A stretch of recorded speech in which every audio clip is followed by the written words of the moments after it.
Sir, കഴിഞ്ഞ ദിവസം ബാംഗ്ലൂരിലുണ്ടായ ഒരു ദുരന്ത ഭൂമിയായി ബാംഗ്ലൂർ മാറുന്നൊരവസ്ഥ. അതായത് ഏതാണ്ട് 11ഓളം പേരുടെ ജീവൻ നഷ്ടമായി. നമ്മൾ ഇതുവരെയും കാണാത്ത തരത്തിൽ, അതായത് ഇങ്ങനെ ഒരു ക്രൗഡിനെ മാനേജ് ചെയ്യാൻ പറ്റുന്നില്ല എന്നുള്ള രീതിയിലേക്ക് കാര്യങ്ങൾ എത്തുന്നു. അവിടെ മരണമുണ്ടാകുന്നു. അത് സത്യം പറഞ്ഞാൽ അതിനകത്തൊരു രാഷ്ട്രീയം കൂടെ കലരുന്നുണ്ട് ഇപ്പോഴുള്ള ചർച്ചകളിൽ. അതായത് പല കാര്യങ്ങളും അതിനകത്ത് പറയുന്നുണ്ട്. ആളുകളെ നിയന്ത്രിക്കാൻ പറ്റുമായിരുന്നു, പക്ഷേ സർക്കാർ ഇതിനകത്ത് സൗജന്യ പാസ് ഉണ്ട് എന്ന് പ്രഖ്യാപിക്കുന്നു അവരുടെ ഭാഗത്ത് നിന്ന്. അങ്ങനെ ആളുകൾ തടിച്ചു കൂടുന്നു. 35,000 പേര് മാത്രം തിങ്ങാവുന്ന ഒരു സ്റ്റേഡിയത്തിൽ 3.5 ലക്ഷത്തോളം ആളുകൾ വരുന്നു. അങ്ങനെ ഒരു സംഭവം ഉണ്ടാകുന്നു. അപ്പോൾ നമ്മുടെ മുന്നൊരുക്കങ്ങൾ എത്രത്തോളം അവിടെ വീഴ്ചയുണ്ടായി, അതുപോലെ തന്നെ ഇത്തരം കാര്യങ്ങൾ ഏകോപിപ്പിക്കാൻ മാസങ്ങളോളം വേണ്ടതാണ് ഇത്തരം പ്രവർത്തികളൊക്കെ ഏകോപിപ്പിക്കാൻ. അവിടെ മണിക്കൂറുകൾ കൊണ്ട് ഒരു പദ്ധതി നടപ്പാക്കുന്നു. പോലീസ് അടക്കം കുറ്റം പറഞ്ഞിട്ടുണ്ട്, സർക്കാരിനെതിരെ തിരിയുന്ന അവസ്ഥയുണ്ടായി. അതായത് നിർദ്ദേശം നൽകിയിരുന്നു, ഞായറാഴ്ച പോരെയെന്ന് പറയുന്നുണ്ട് അവർ. എന്നിട്ടും അവരത് നിഷേധിച്ച് വിദേശ താരങ്ങളൊക്കെ ഉള്ളത് കൊണ്ട് തന്നെ എത്രയും പെട്ടെന്ന് നടപ്പാക്കണം, പിറ്റേന്ന് തന്നെ ഇത് വയ്ക്കണം, വിക്ടറി പരേഡ് നടത്തണമെന്നൊക്കെ പറയുന്നുണ്ട്. ഇതിനകത്ത് ഒരു രാഷ്ട്രീയം ഇതിനകത്ത് കലരുന്നില്ലേ എന്നൊരു സംശയമാണ് ഇപ്പോൾ ഉയർന്നുകൊണ്ടിരിക്കുന്നത്. സാറിന് എന്താണ് അതിന് തോന്നുന്നത്? അതെ, കർണാടക മുഖ്യമന്ത്രി സിദ്ധരാമയ്യ പറഞ്ഞു ഇതിനകത്ത് രാഷ്ട്രീയം കലർത്തരുത്, ഇതൊരു രാഷ്ട്രീയ വിഷയമല്ല എന്ന്. പക്ഷേ ഇത് പൂർണ്ണമായും ഒരു രാഷ്ട്രീയ വിഷയമാക്കി മാറ്റിയത് കർണാടക ഗവൺമെൻറ്റാണ്. കാരണം കർണാടക ഗവൺമെൻറ് സ്വല്പം അവധാനതയോടുകൂടി പെരുമാറിയിരുന്നെങ്കിൽ ഈ ദുരന്തം ഒഴിവാക്കാമായിരുന്നു.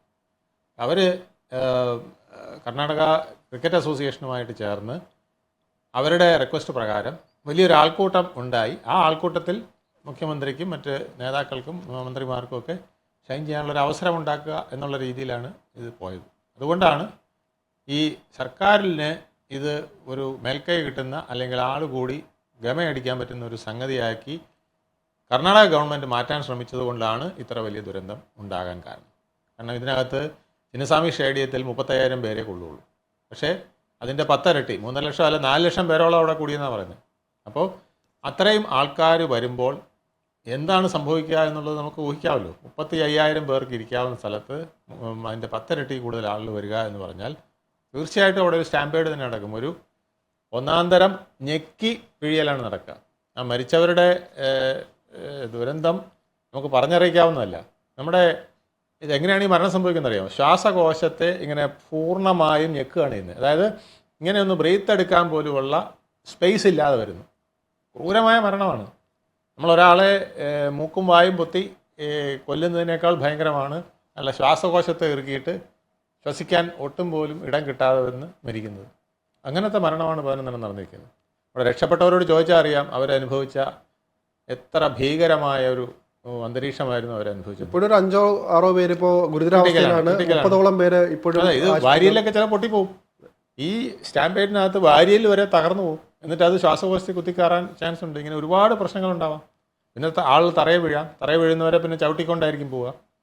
ഇത്തരം ദുരന്തങ്ങൾ വരുത്താതിരിക്കണമെങ്കിൽ സർക്കാർ അതിനൊക്കെ മുൻകരുതലുകൾ എടുക്കണം. എവിടെ ആൾക്കൂട്ടം വരുന്നോ ആ ആൾക്കൂട്ടങ്ങളിലെല്ലാം വേണ്ട മുൻകരുതലുകൾ അവിടുത്തെ പോലീസ് ഡിപ്പാർട്ട്മെൻറ്റും സർക്കാരും എടുത്തിരിക്കണം. അതല്ലെങ്കിൽ, കാരണം ജനക്കൂട്ടം വന്നു കഴിഞ്ഞാൽ നിയന്ത്രിക്കാൻ പറ്റില്ല. നമ്മളെല്ലാം ഒത്തുകൂടി കഴിഞ്ഞാൽ എനിക്ക് ആദ്യം കയറണം എന്നുള്ള ഉത്സാഹം വരുമ്പോൾ പിന്നെ ആർക്കും അവിടെ നിയന്ത്രണമില്ല. പിന്നെ അതിനേക്കാൾ കഷ്ടമെന്ന് പറഞ്ഞാൽ 4 ലക്ഷം പേർക്ക് 5,000 പോലീസ്. ആ പോലീസിൽ ഏതാണ്ട് 2,500-3,000 പേര് അവിടുത്തെ സെക്രട്ടേറിയറ്റിലും മറ്റു പരിസരങ്ങളിലും റോഡിലും ഒക്കെ ആയിരുന്നു പറഞ്ഞു. ഈ സ്റ്റേഡിയത്തിനടുത്തുള്ള ആ പോലീസുകാരുടെ എണ്ണം അതിലും പകുതിയായിരുന്നു. സാധാരണ ദിവസം പോലും ബാംഗ്ലൂർ വണ്ടിയും കൊണ്ട് ഇറങ്ങാൻ പറ്റില്ല എന്ന് പറയുന്നവരാണ്. അതെ, ആ ഒരു നഗരത്തിൽ കൂടെയാണ് ഈ ഒരു റാലിയും മറ്റു കാര്യങ്ങളൊക്കെ വരുന്നത്. അതിനേക്കാൾ ഏറ്റവും ഭീകരമായത് 11 പേര് മരിക്കുകയും ഇത്രയധികം പേർക്ക് അപകടം പറ്റുകയും അവിടെ മുഴുവൻ സ്റ്റേഡിയത്തിന് ചുറ്റും ഈ ദുരന്തത്തിൻ്റെ ഭീകരതയും അതിൻ്റെ വേദനയും ഇവരെ ആശുപത്രിയിലെത്തിക്കാനും ഒക്കെയുള്ള ശ്രമങ്ങൾ നടക്കവേ സ്റ്റേഡിയത്തിനകത്ത് ആഘോഷം നടത്തി എന്നുള്ളതാണ്. അത് മനുഷ്യത്വരഹിതമായൊരു പ്രവൃത്തിയാണ്. കർണാടക ഗവൺമെൻറ്റിനെ അതിന് എത്ര കുറ്റം പറഞ്ഞാലും മതിയാവില്ല. കാരണം ഇത്ര ഭീകരമായൊരു സംഭവം പുറത്ത് നടക്കുമ്പോൾ, നമ്മൾ വീട്ടിന് പുറത്തൊരു വലിയ ദുരന്തം നടക്കുമ്പോൾ വീട്ടിനകത്ത് നമ്മൾ ആഘോഷിക്കുകയാണെന്ന് പറഞ്ഞാൽ എന്താണ് അതിൻ്റെ അർത്ഥം? നമ്മുടെ സഹോദരങ്ങൾ വീട്ടിന് പുറത്ത് കിടന്ന് മരണവെപ്രാളം അടിച്ചുകൊണ്ടിരിക്കുന്നു, മരിച്ചുകൊണ്ടിരിക്കുന്നു. ആ സന്ദർഭത്തിൽ ഇവിടെ ആഘോഷം നടക്കുകയാണ്. അതുതന്നെ ഏറ്റവും വലിയ ഒരു തെറ്റാണ്. ഇത് കർണാടക സർക്കാരിന് ഒരിക്കലും ഒരു മാപ്പ് കൊടുക്കാൻ കഴിയുന്നതല്ല, പൊറുക്കാവുന്നതല്ല. ശക്തമായ നടപടി ഉണ്ടാവേണ്ടതാണ്. അതാണ് പിന്നെ ഹൈക്കോടതി വരെ സ്വമേധയാ കേസെടുത്തത്. കർണാടക ഹൈക്കോടതി സ്വമേധയാ കേസെടുക്കാനുള്ള കാരണം അതാണ്.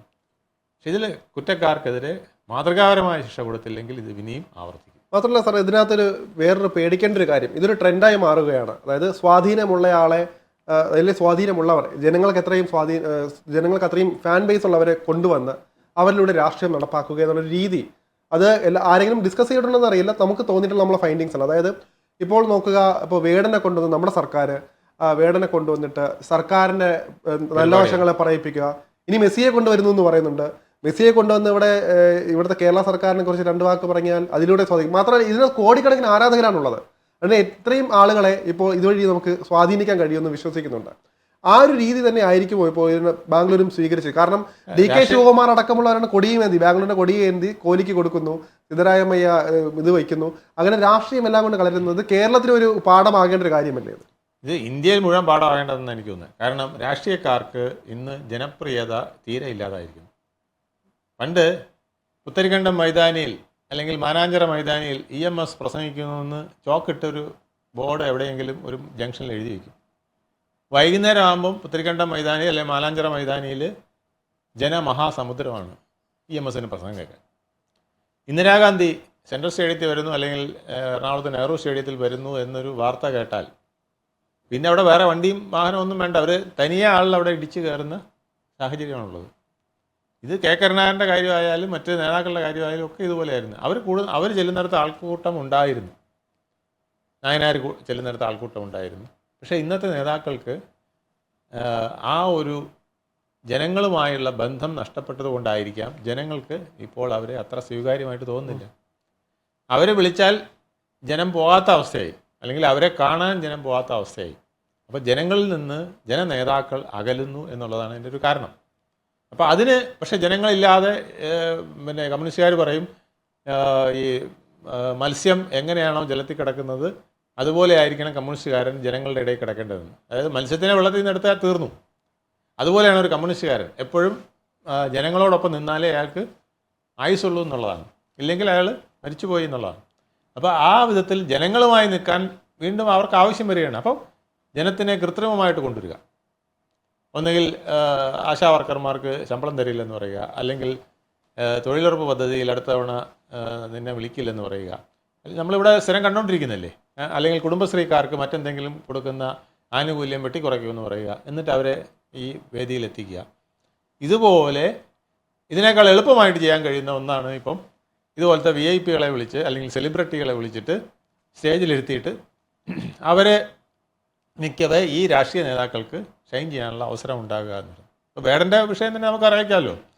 വേടൻ കഴിഞ്ഞ ഒരു 4-5 വർഷമായിട്ട് പല വേദികളും തകർത്ത് പരിപാടി നടത്തിക്കൊണ്ട് പോകണം. ആർക്കും ഒരു പരാതിയില്ലായിരുന്നു.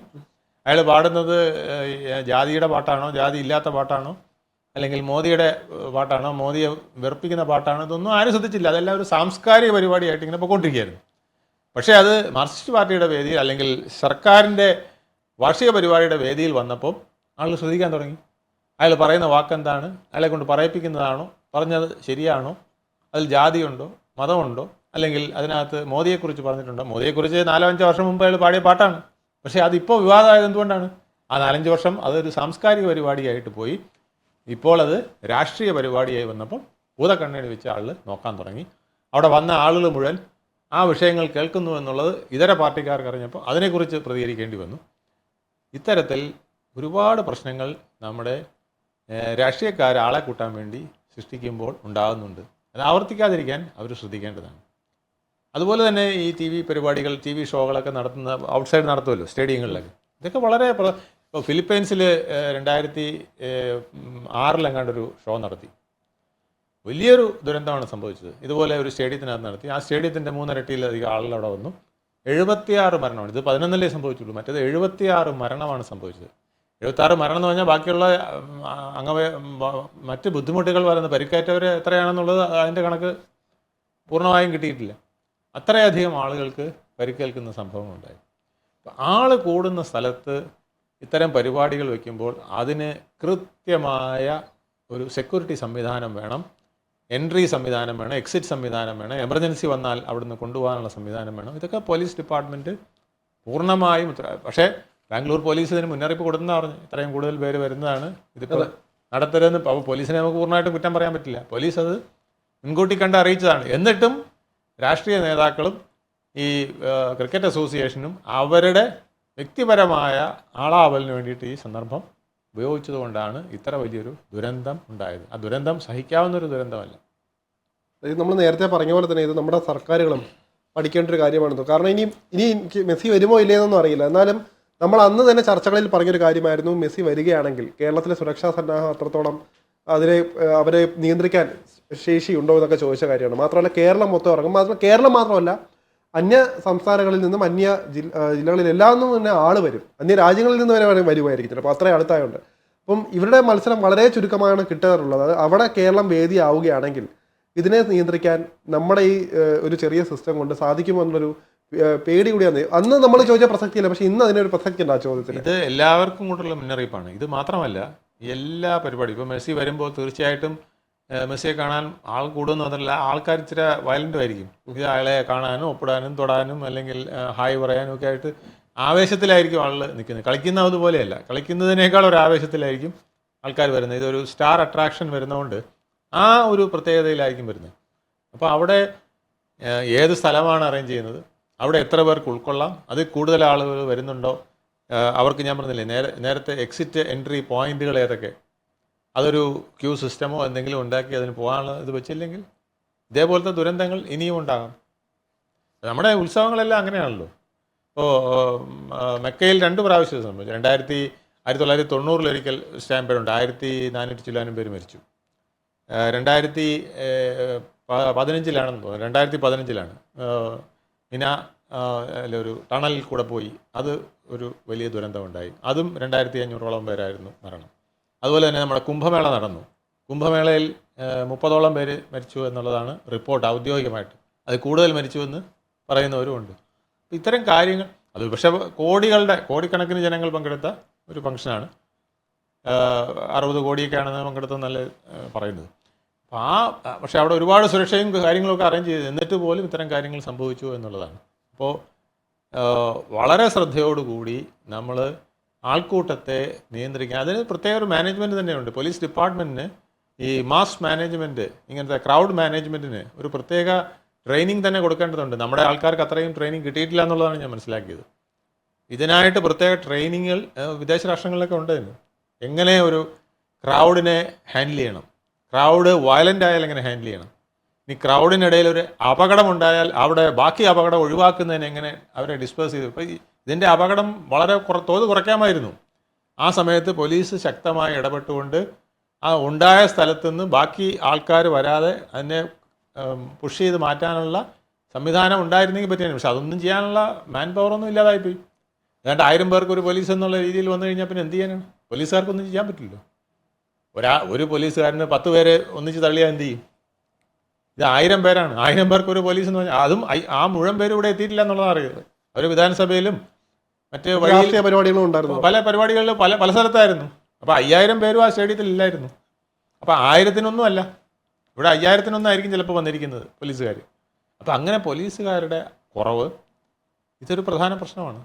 പിന്നെ അവർക്ക് കൊടുക്കുന്ന ട്രെയിനിങ്, ഒരു ക്രൗഡിനെ പൂർണ്ണമായും നിയന്ത്രിക്കുന്നതിന് വേണ്ട സംവിധാനങ്ങൾ അവർക്ക് പ്രത്യേക ട്രെയിനിങ് കൊടുക്കേണ്ടതാണ്. അവിടെ ഒരു അപകടം ഉണ്ടായാൽ അതെങ്ങനെ ഒഴിവാക്കാം, ഇതെല്ലാം നമ്മൾ അവർക്ക് ട്രെയിനിങ് വഴിയും അവരുടെ ശ്രദ്ധ അതിനകത്ത് കൊണ്ടുവന്നും ചെയ്യേണ്ടതാണ്. പക്ഷേ ഇതിനകത്ത് പോലീസിനെ കുറ്റം പറയാൻ പറ്റില്ലെന്നാണ് എനിക്ക് തോന്നുന്നത്. കാരണം കർണാടക പോലീസ് ഇതിപ്പോൾ നടത്തരുതെന്ന് പറഞ്ഞിരുന്നു. അതുകൊണ്ടാണ് ഇത് തീർച്ചയായിട്ടും ഇത് കർണാടക ഗവൺമെൻറ്റിന് ഒരു കളങ്കമാണ് എന്ന് പറയുന്നത്. അതിനകത്ത് രാഷ്ട്രീയം പറയാൻ മറ്റൊരു കാര്യം, ഈ പോലീസ് ഇത്രയും മുന്നറിയിപ്പ് നൽകി മാത്രമല്ല ഒരു സാധാരണ ദിവസമാണ്. അപ്പോൾ ഇതിന് മുന്നൊരുക്കങ്ങൾ എന്ന് പറയുമ്പോഴത്തേക്കും റോഡിലെ ഗതാഗതം നിയന്ത്രിക്കണം. അതനുസരിച്ച് ബാംഗ്ലൂരിൽ അത് ചിലപ്പോൾ പ്രായോഗികമല്ല എന്ന് പറയാം. എനിക്ക് തോന്നുന്നു ഈ കഴിഞ്ഞ വർഷം ഇന്ത്യ ലോകകപ്പ് T20 വേൾഡ് കപ്പ് നിന്നപ്പോൾ മുംബൈ പ്രത്യേകിച്ച് അവർ കൊണ്ടുവന്നൊരു രീതി ഉണ്ടായിരുന്നു. അവർ കൃത്യമായി ട്രാഫിക്കൊക്കെ അലൈൻ ചെയ്തു, കൃത്യമായിട്ടൊക്കെ ആയിരുന്നു കൊണ്ടുവന്നത്. അതുകൊണ്ട് തന്നെ മുംബൈ പോലൊരു വലിയ നഗരത്തിൽ വലിയ പ്രശ്നങ്ങളില്ലാതെ നടന്നുപോയി. അതുപോലെ ബാംഗ്ലൂരിന് ഒരു പക്ഷേ ചെയ്യാമായിരുന്നു, പക്ഷേ അവർക്ക് സമയമില്ല. ഇന്ന് രാത്രി മത്സരം കഴിഞ്ഞു, അടുത്ത ദിവസം രാവിലെ ആകുമ്പോഴത്തേക്കും പ്രഖ്യാപനം വരുന്നു. അതുവരെ പാസുകൾ ഉണ്ടായിരുന്നു എന്ന് പറയുന്നു. എൻട്രിക്ക് ഒറ്റയടിക്ക് പറയുന്നു പാസുകളില്ല, സൗജന്യ പ്രവേശനം. അപ്പോൾ സ്വാഭാവികമായിട്ടും ഇതെല്ലാം ഗവൺമെന്റിന്റെ കുറ്റമായിട്ട് തന്നെ ഇവിടെ പറയേണ്ടത്. ഇത് ടോട്ടൽ മിസ്മാനേജ്മെന്റ് അർത്ഥം. പാസ് ഉണ്ട് എന്ന് പറയുന്നു, അപ്പോൾ പാസ് കൊടുത്തവരുടെ എണ്ണം കുറവാണെന്ന് ഇവർക്ക് തോന്നിക്കാണും. 35,000 പാസ് ഇവരുടെ കയ്യിൽ നിന്ന് പോയി കാണില്ല. അപ്പോൾ വിരജ് ഇനിയിപ്പം മുഖ്യമന്ത്രിയും മന്ത്രിമാരും ഒക്കെ വരുന്നിടത്ത് ഇനി ആൾ കുറഞ്ഞാലും മാത്രമല്ല ടിക്കറ്റ് കിട്ടാതെ പോകുന്നവർ കുറ്റം പറയും സർക്കാർ. കുറ്റം പറയുകയും ചെയ്യും. അപ്പോൾ അതുകൊണ്ട് ഉടനെ തന്നെ അത് സൗജന്യമാക്കി എന്ന് പറഞ്ഞു. പക്ഷേ ഇതിനൊക്കെ ചെയ്യേണ്ടത്, ഇതിനൊക്കെ ബാരിക്കേഡുകൾ ആവശ്യമാണ്. അവിടെ സ്റ്റേഡിയത്തിന് മുമ്പായി 4-5 ബാരിക്കേഡുകൾ ശരിക്കും ആവശ്യമാണ്. അപ്പോൾ ഒരു സെറ്റ് ക്രൗഡ് അവിടെ വന്നു കഴിയുമ്പോൾ മറ്റേ ബാരിക്കേഡിൽ പല സ്ഥലത്തായിട്ട് ഇവരെ ബ്രേക്ക് ചെയ്യും. അപ്പോൾ ഇത്രയും വലിയ കൂട്ടിയിടി ഉണ്ടാവില്ല. ഇതെല്ലാവരും കൂടെ സ്റ്റേഡിയത്തിൻ്റെ അവിടെ ചെന്ന് സ്റ്റേഡിയത്തിൻ്റെ വാതിലിൻ്റെ അടുത്ത് തള്ളുമ്പോഴാണ് ഇത്രയും വലിയ പ്രശ്നം വരുന്നത്. ഇത് വഴിയിൽ തന്നെ പലയിടത്ത് ബാരിക്കേഡുകൾ ഉണ്ടാക്കുകയും ആൾക്കാരെ ചെറിയ ചെറിയ ഗ്രൂപ്പുകളായി പലയിടത്ത് നിർത്തുകയും ഒരിടത്തെ ഇത് തീരുന്നതനുസരിച്ച് പോലീസിന് വിടാനും ഒക്കെ ഉള്ള സംവിധാനം വേണ്ടതാണ്. അതിനുള്ള ഒരു ബാലൻസിങ് സിസ്റ്റം പോലീസ് അറേഞ്ച് ചെയ്യേണ്ടതാണ്. പോലീസിനും കഴിഞ്ഞില്ല, പോലീസ് ആവശ്യത്തിനുണ്ടായിരുന്നില്ല, പോലീസിൻ്റെ സിസ്റ്റം കറക്റ്റായിട്ട് ഫങ്ഷൻ ചെയ്തില്ല. ഇതൊക്കെ തന്നെ വലിയ ദുരന്തത്തിനുള്ള വഴിവെച്ചതാണ്. ഇതിലെല്ലാം പ്രധാന കാരണം ഈ രാഷ്ട്രീയ നേതൃത്വത്തിന് ഈ സന്ദർഭത്തിൽ ഇത്രയും വലിയ ആളെ കൂട്ടി ഒരു മെഗാ പരിപാടി നടത്തി ആൾക്കാരുടെ ഉള്ളിലേക്ക് കടന്നു ചെല്ലാനുള്ളൊരു ശ്രമമായിരുന്നു എന്നുള്ളതാണ്. ആൾക്കൂട്ടം കാണുമ്പം നമ്മുടെ രാഷ്ട്രീയക്കാർ എല്ലാം മറന്നുപോകും. അവർക്ക് ആൾക്കൂട്ടമാണ് പ്രധാനം, അല്ലാതെ ആളുകളുടെ സുരക്ഷയോ ആളുകളുടെ ജീവിതമോ യാതൊന്നുമല്ല. തനിക്ക് കൈയടിക്കാൻ കുറേ പേര് വേണം, അത് എങ്ങനെയും കൂട്ടുക എന്നുള്ളത് വരുമ്പോഴാണ് ഇത്തരം ആപത്തുകൾ സംഭവിക്കുന്നത്.